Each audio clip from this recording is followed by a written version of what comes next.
కుజుడు కారణంగా వివాహము ఆలస్యమవుతుందా? కుజ దోషము ఉంటే వివాహం కాదా? ఈ ప్రశ్నకు సమాధానం ఈ వీడియోలో. శ్రీ రాజరాజేశ్వరి జ్యోతిష నిలయము, నెహ్రూ నగర్, నందిగామ. మా జ్యోతిష్యాలయానికి వచ్చి జాతకం చెప్పించుకోవాలి అనుకునేవారు ముందుగా మా అపాయింట్‌మెంట్ తీసుకోవాలి. మా మొబైల్ నంబర్ 9494962192. ఈరోజు వివాహానికి సంబంధించినటువంటి విషయాలలో ఒక ప్రశ్న నాకు రావడం జరిగింది. కుజదోషం ఉంటే వివాహం జరగదా అని ఒక స్నేహితులు నన్ను అడిగారు. దీనికి సమాధానం చెప్పాలంటే ఒకటే మాట. వివాహం ఎందుకు జరగదు? ఖచ్చితంగా జరుగుతుంది. వివాహము జరగడానికి, జరగకపోవడానికి కుజుడు ప్రభావితం అయినప్పటికీ కూడా, కుజుడు ఉన్నటువంటి స్థానాలు బట్టి దోష ప్రభావము ఉంటుంది. కుజుడు ఉన్నటువంటి భావాన్ని బట్టి భార్యాభర్తల యొక్క సఖ్యత కూడా ఆధారపడి ఉంటుంది. కుజుడు గనక దోషం కలిగి ఉండి, దోషము గనక ఉంటే వివాహం ఆలస్యం అవుతుంది.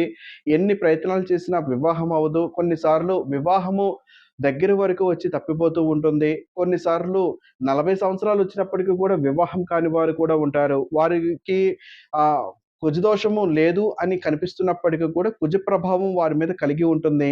అట్టి వారికి వివాహం కూడా కాకపోవచ్చు. కొన్ని కారణాలు మనం తెలుసుకుందాము. దోష ప్రభావ కారణం చేత భార్యాభర్తల మధ్య కొంత ఇబ్బందికర వాతావరణం ఉంటుంది. అది వివాహానికి ముందు కానీ, వివాహానికి తర్వాత కానీ, వివాహం ముందైతే వివాహ ఆలస్యాల కారణంగా ఇబ్బంది పడతారు. వివాహం అయితే భార్యాభర్తల మధ్య ఉన్నటువంటి సఖ్యత వాతావరణం కూడా దెబ్బతింటూ ఉంటుంది. కుజ ప్రభావం ఎలా ఉంటుందో అని మనము జాతకం చూస్తే అర్థమైపోతూ ఉంటుంది.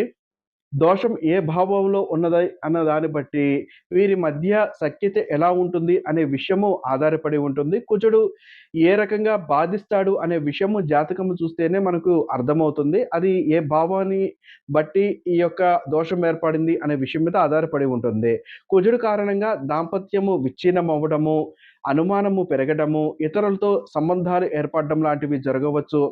లేదా ఇతరులతో వివాహం జరగడము, లేదా దంపతుల మధ్య ఎడబాటు ఎక్కువగా ఉండడము, లేదా 2 లేదా మూడో వివాహానికి దారి తీయడం లాంటిది కూడా జరగవచ్చు. ఏది ఏమైనప్పటికీ కూడా వివాహ అనంతరము ఆనందం అనేది కొరవడుతుంది అంటే, ఒక్కసారి దంపతులు అయినప్పటికీ వివాహం చేసుకున్నప్పటికి కూడా వీరు విడిపోతారు అని అనిపించినప్పటికి కూడా జాతకము చూపించుకొని, తగు రకాలమైనటువంటి శాంతులు గనక చేపించుకోగలిగితే, వారిద్దరూ కలిసి ఉండడానికి కూడా అవకాశం ఉంటుంది. ఒక్కసారి వివాహం జరిగిందంటే అది భగవంతుడి యొక్క అనుగ్రహంతో జరుగుతుంది తప్ప, మీరు కావాలనో, లేదా అబ్బాయి వారు కావాలనో, అమ్మాయి వారు కావాలనో వివాహాలు చేయరు. భగవంతుడి యొక్క సంకల్పము ఆధారంగా మాత్రమే వివాహాలు జరుగుతాయి.